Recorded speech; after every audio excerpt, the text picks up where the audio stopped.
ಒಂದು ಊರಿನಲ್ಲಿ ಸಿದ್ದಪ್ಪ ಅಂತ ರೈತ ಇದ್ದ. ಬಹಳ ಬಡತನ ಇತ್ತು.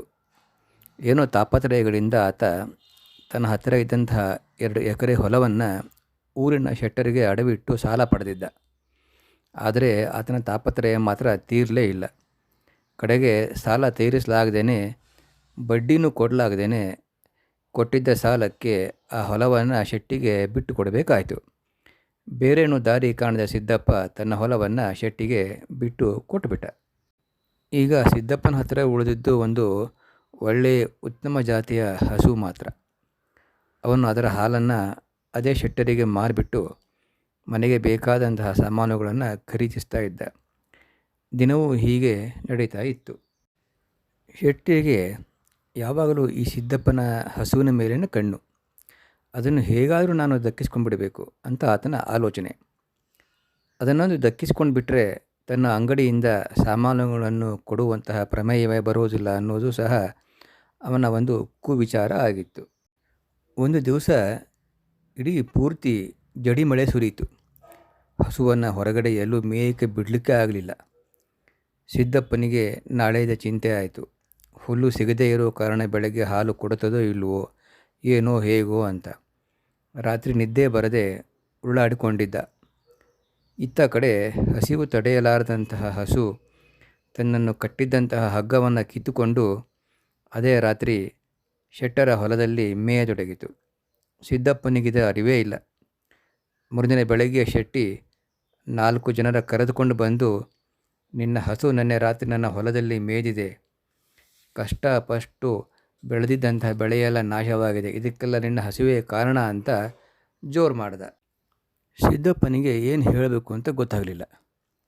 ದೊಡ್ಡ ಮನುಷ್ಯರು ಬೇರೆ, ಮುಖ ನೋಡತೊಡಗಿದ. ಅವರು ಶೆಟ್ಟಿ ಹೇಳೋದೆಲ್ಲ ನಿಜ ಅಂತ ಹೇಳಿದರು. ನೋಡು ಸಿದ್ದಪ್ಪ, ಏನೋ ಸಣ್ಣ ಪ್ರಮಾಣದ ನಷ್ಟ ಆಗಿದ್ದರೆ ಹೋಗಲಿ ಅಂತ ಬಿಟ್ಟುಬಿಡ್ಬೋದಾಗಿತ್ತು.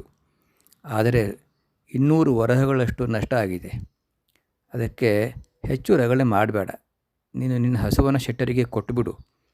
ಅದು ಅವರಿಗಾದ ನಷ್ಟಕ್ಕೆ ಸರಿ ಆಗುತ್ತದೆ ಅಂತ ಹೇಳಿದರು. ತನಗಿರುವ ಈ ಏಕೈಕ ಆಧಾರ ಹಸು. ಈ ಹಸುವನ್ನು ಕೈ ಬಿಟ್ಟರೆ ನಾಳೆ ನನ್ನ ಗತಿಯೇನು ಅನ್ನೋ ಚಿಂತೆ ಆಯಿತು. ಹಾಗೂ ಹೀಗೂ ಧೈರ್ಯ ಮಾಡಿ ತಾನು ಮಾತ್ರ ಹಸುವನ್ನು ಯಾವುದೇ ಕಾರಣಕ್ಕೂ ಕೊಡುವುದಿಲ್ಲ ಅಂತ ಅಂದುಬಿಟ್ಟ ಸಿದ್ದಪ್ಪ. ಈ ವಾದ ಇಲ್ಲಿಗೆ ನಿಲ್ಲಿಲ್ಲ. ಶೆಟ್ಟಿ ಗ್ರಾಮಾಧಿಕಾರಿ ಬಳಿ ಹೋಗಿ ಫಿರ್ಯಾದಿ ಮಾಡ್ದ. ಮೊದಲೇ ಸರಿ ಮಾಡಿಕೊಂಡಿದ್ದ. ಗ್ರಾಮಾಧಿಕಾರಿ ಎಲ್ಲವನ್ನು ಕೇಳಿಕೊಂಡು ಪರಿಶೀಲನೆ ಮಾಡಿ ಶೆಟ್ಟಿಗೆ ಆದ ಅನ್ಯಾಯಕ್ಕೆ ಸಿದ್ದಪ್ಪನ ಅಜಾಗರೂಕತೆಯೇ ಕಾರಣ.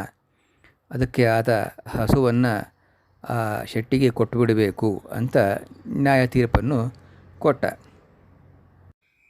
ಊರಿನ ದೊಡ್ಡ ದೊಡ್ಡ ಜನರೆಲ್ಲ ಈ ತೀರ್ಮಾನ ಸರಿ ಅಂತಲೇ ಹೇಳ್ತಾರೆ. ಶೆಟ್ಟಿ ತನ್ನ ಹಸುವನ್ನು ತೆಗೆದುಕೊಂಡು ಹೋಗುವಾಗ ಸಿದ್ದಪ್ಪನಿಗೆ ಬಹಳ ದುಃಖ ಆಗ್ತದೆ. ಬೇರೆ ಏನು ಮಾಡಲು ತೋಚಲಾರ್ದೇ ಸುಮ್ಮನೆ ನಿಂತು ಬಿಡ್ತಾನೆ. ಹೀಗೆ ಆಲೋಚನೆ ಮಾಡ್ತಾ ಮಾಡ್ತಾ ಕಡೆಗೆ ತನಗೆ ಅನ್ಯಾಯವೇ ಆಗಿದೆ ಅಂತ ಅನ್ನಿಸ್ತದೆ. ಆಗ ಆತ ರಾಜ್ಯದ ನ್ಯಾಯಾಧಿಕಾರಿ ಬಳಿಗೆ ಹೋಗ್ತಾನೆ. ಆ ನ್ಯಾಯಾಧಿಕಾರಿ ಎಂತಹದೇ ನ್ಯಾಯ ಆಗಿದ್ರೂ ಸಮರ್ಥವಾಗಿ ನಿರ್ಣಯ ಮಾಡಬಲ್ಲವನಾಗಿದ್ದ. ಅದಕ್ಕೆ ಆತ ಅಲ್ಲಿ ಹೋಗಿ ತನಗೆ ನಡೆದದ್ದು ನ್ಯಾಯವೋ ಅನ್ಯಾಯವೋ ಅಂತ ತಿಳಿಯಬೇಕು ಅಂತ ನ್ಯಾಯಾಧಿಕಾರಿಗಳ ಭೇಟಿ ಮಾಡೋಕ್ಕೆ ಹೋಗ್ತಾನೆ. ನ್ಯಾಯಾಧಿಕಾರಿ ಸಿದ್ದಪ್ಪ ಹೇಳಿದ್ದನ್ನೆಲ್ಲ ಶ್ರದ್ಧೆಯಿಂದ ಕೇಳಿ ತಿಳ್ಕೊತಾನೆ. ಸಿದ್ದಪ್ಪನ ಸ್ಥಿತಿಗತಿಗಳನ್ನು ಸಹ ಕೇಳಿ ತಿಳ್ಕೊಂಡು ನಂತರ ನಿನಗೆ ಹಸುವಿನ ವಿಷಯದಲ್ಲಿ ನ್ಯಾಯ ದೊರಕಿಲ್ಲ, ಏನು ಯೋಚನೆ ಮಾಡಬೇಡ, ನಾಳೆ ನಾನೇ ವಿಚಾರಣೆ ನಡೆಸ್ತೇನೆ, ನೀನು ಸಹ ನ್ಯಾಯಸ್ಥಾನಕ್ಕೆ ಬಾ ಅಂತ ಹೇಳಿದ. ಮರುದಿವಸ ನ್ಯಾಯಾಧೀಶರ ಕರೆಯಂತೆ ಹಸುವಿಗೆ ಸಂಬಂಧಪಟ್ಟವರೆಲ್ಲರೂ ನ್ಯಾಯಾಲಯಕ್ಕೆ ಹಾಜರಾಗ್ತಾರೆ. ಎಲ್ಲವನ್ನು ವಿಚಾರಣೆ ಮಾಡಿದ ನಂತರ ನ್ಯಾಯಾಧಿಕಾರಿಗಳು ಶೆಟ್ಟಿಗೆ, ಸಿದ್ದಪ್ಪನ ಹಸು ನಿನ್ನ ಹೊಲದಲ್ಲಿ ಬಂದು ನಷ್ಟ ಮಾಡಿದ್ದು ನಿಜ. ಆದರೆ ನಿನಗಾದ ನಷ್ಟಕ್ಕೆ ಸಿದ್ದಪ್ಪನ ಅಜಾಗರೂಕತೆಯೇ ಕಾರಣ ಅಲ್ಲ. ಅಂದು ಜಡಿ ಮಡೆ ಹೇಳಿದ ಕಾರಣ ಸಿದ್ದಪ್ಪನಿಗೆ ದಿನದಂತೆ ಹಸುವನ್ನು ಮೇಯಿಸಿಕೊಂಡು ಬರಲಿಕ್ಕೆ ಆಗಲಿಲ್ಲ. ಹಸುವನ್ನು ತಡೆಯಲಾರದೆ ಆ ಹಸು ಹಗ್ಗವನ್ನು ಕಿತ್ತುಕೊಂಡು ನಿನ್ನ ಹೊಲದಲ್ಲಿ ಮೇಯ್ದುಬಿಡ್ತು. ಇದಕ್ಕೆ 2 ಕಾರಣ ಕಾಣುತ್ತದೆ. ಮೊದಲು, ನೀನು ಸಿದ್ದಪ್ಪನಿಗೆ ಮಾರಿದ ಹಗ್ಗ ಒಳ್ಳೆಯದಲ್ಲ. ಅದನ್ನು 2 ಪಟ್ಟು ಬೆಲೆಗೆ ಮಾಡಿ ನೀನು ಅಕ್ರಮವಾದ ಲಾಭವನ್ನು ಸಂಪಾದನೆ ಮಾಡಿದ್ದೀಯ.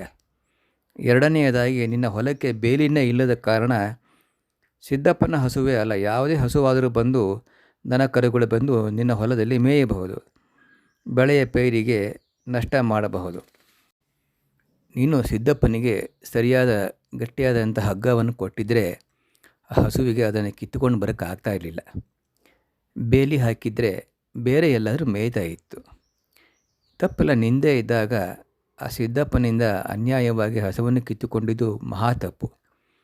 ಅಲ್ಲದೆ ಅಡವಿಟ್ಟ ಹೊಲಕ್ಕೆ ಬಡ್ಡಿಗೆ ಚಕ್ರ ಬಡ್ಡಿ ಹಾಕುತ್ತಾ ಅನ್ಯಾಯವಾಗಿ ಹೊಲವನ್ನು ಸಹ ನೀನು ಗಳಿಸಿಕೊಂಡಿದ್ದೀಯ.